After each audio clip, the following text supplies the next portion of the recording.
Bonjour et bienvenue pour un nouvel épisode de The Geeks-Files Découverte, et aujourd'hui je vais vous faire découvrir un autre jeu d'époque, Elf sur Amiga, Atari ST et PC-DOS. Faut savoir qu'il est compatible Amiga et Atari ST. Oui, ce qui était rare pour l'époque, c'est bien marqué Amiga.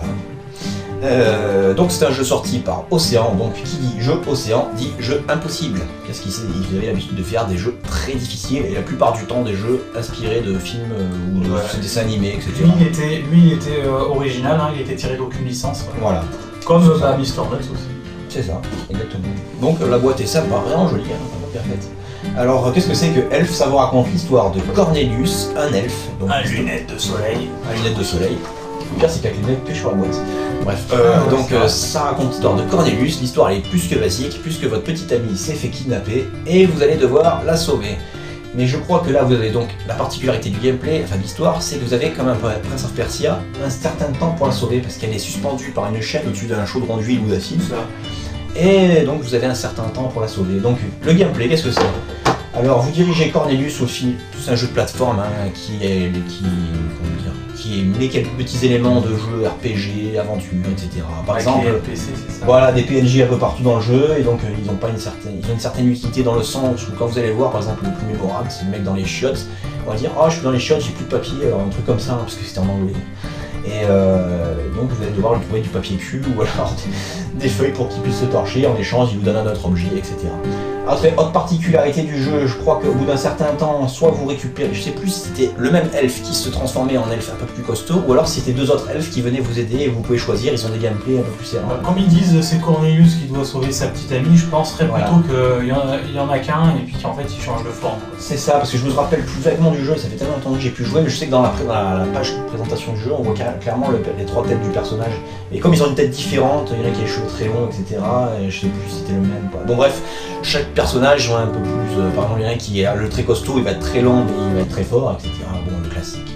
Bref, la particularité du jeu, c'est qu'il est extrêmement dur dans le sens où c'est un jeu vu de côté plateforme, un jeu vu profil, quoi.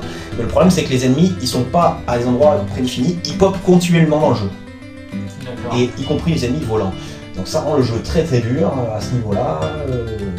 La particularité intéressante du jeu, d'ailleurs je crois que c'est rarement vu dans un autre jeu, surtout pour l'époque, c'était qu'à chaque fois que vous mourrez, à un moment où vous êtes mort, il y a une pierre tombale qui apparaît, et de cette pierre tombale va émettre un fantôme, votre propre fantôme qui va venir vous hanter dans l'écran. Je crois que c'est par l'écran que ça vous hante. Donc à chaque fois que vous mourrez dans un écran, vous avez la possibilité qu'un fantôme, il vole bien sûr, et il vienne vous hanter, vous faire perdre de l'énergie. Ouais, donc plus on meurt et plus on sera emmerdé. C'est ça, donc vous appréhendez à chaque fois les zones où vous êtes mort. Quoi. Surtout qu'on est pressé parce qu'il vous pompe énormément d'énergie, donc on est pressé de sauter, généralement ça enquille notre mort et donc deux pierres tombales.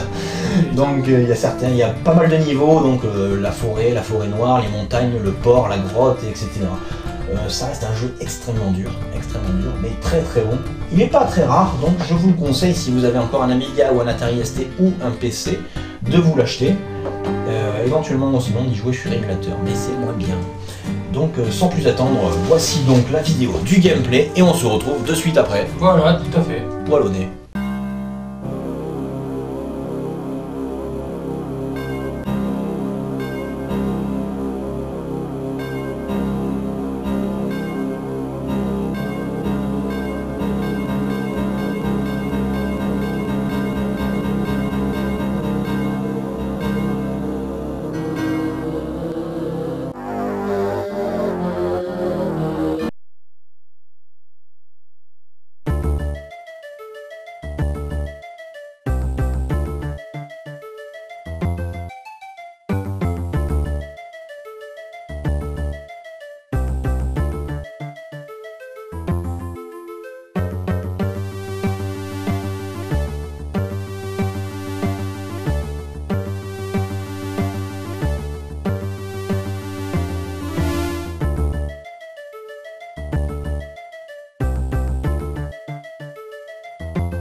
Bon ben voilà, vous avez pu voir la petite vidéo de gameplay de Elf, comme vous pouvez voir sur la vidéo, c'est un jeu extrêmement dur puisque je joue comme une merde.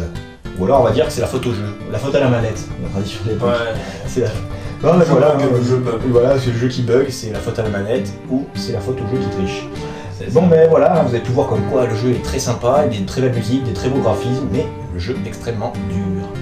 Bon bah écoutez, qu'est-ce que je peux vous dire de plus, si ce n'est que je vous le conseille, achetez-le, c'est un ordre. Voilà, c'est la tradition, il fallait que je vous le dise. Bon ben voilà, on va se retrouver très bientôt pour un autre épisode de The Geeks Files Découverte, et on se dit à bientôt.